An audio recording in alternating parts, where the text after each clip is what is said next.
Benar kata Pak Kiflan, saya masih ingat Bung Karno itu dikejar di mana-mana, bahkan demo-demo itu mengatakan mahmilupkan Bung Karno.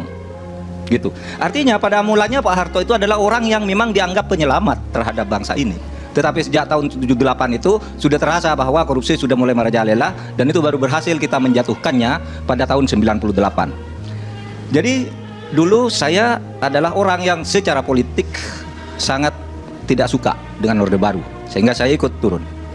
Tetapi sesudah lama begini, ya, alasan-alasan dulu menjatuhkan Pak Harto tuh KKN misalnya. Nah sekarang KKN lebih banyak loh dari zaman Pak Harto.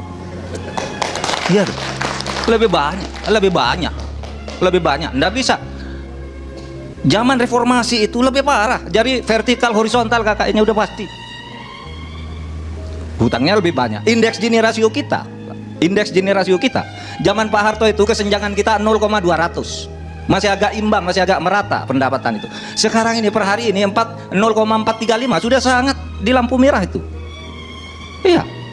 Artinya begini, kalau kita dulu menjatuhkan Pak Harto oleh karena dia KKN, apa kita tidak merasa berdosa sekarang ini kepada Pak Harto? Sekarang KKN-nya lebih banyak.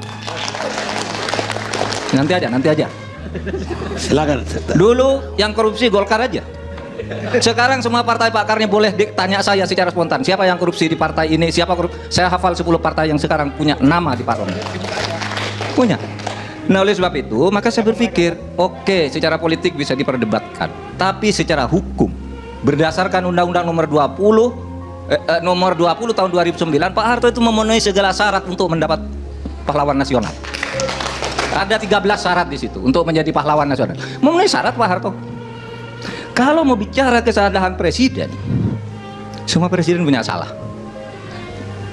Mungkin banyak yang tidak tahu. Ketika Bung Karno mengeluarkan dekret, membubarkan DPR, membubarkan konstituante, Bung Hatta itu nulis buku Demokrasi Kita. Di situ Bung Hatta pun mengatakan Bung Karno itu kudeta.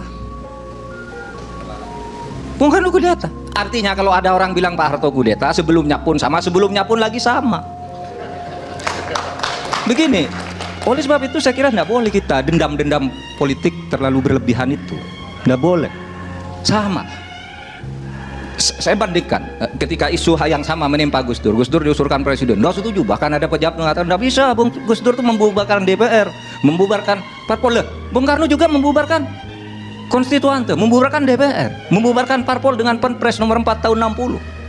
Yang ketika dilawan gitu, dikatakan, loh, lalu diminta fatwa ke Ketua Mahkamah Agung. Benar enggak Perpres saya? Ketua Mahkamah Agungnya takut. Benar, bubar dia masuk.